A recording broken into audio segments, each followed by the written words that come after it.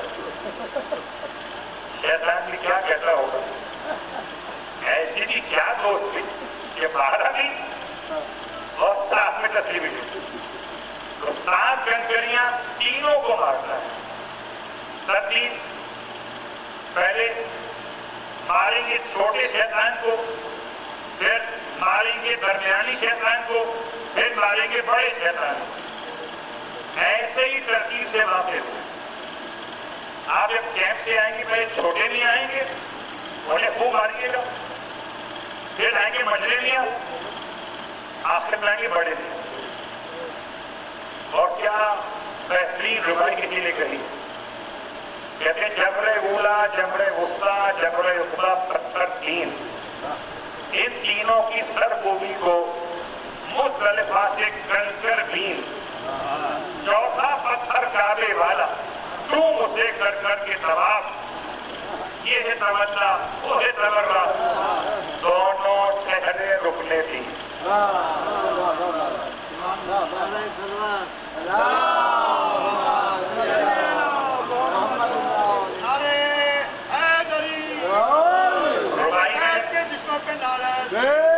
ربائی میں نے پڑھ دی، ہمیں یاد رکھیے گا، اس ربائی میں واجبات کا بیان تھا،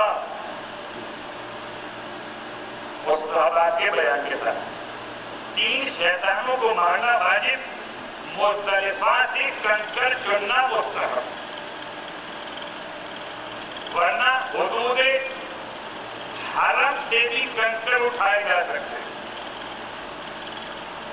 حدود حرم سے بھی کنکر، بعض کہتے ہیں مکے کی حدود سے بھی کنکر اٹھائے جا سکتے، مستحب ہے، لیکن مزدلفہ سے کنکر کر۔ اس کے بعد اور مستحب، اب یہ 2 دن 11 اور 12 ذی الحجہ کو آپ نے تینوں شیطانوں کو مارنا، ترتیب کے ساتھ ہر ایک کو 7 مار لیں اور گراؤنڈ لیول سے مارنا۔ آپ ایسے اس طرح نہیں کہتے بات، باقی مہاراجے آگے خامنہ اوپر سے بھی مارنے کی اجازت دیتے۔ اب شیطان اتنا ترقی یافتہ ہو گیا کہ پہلے تھا 1.5 میٹر کا، اب 15 میٹر کا ہو گیا۔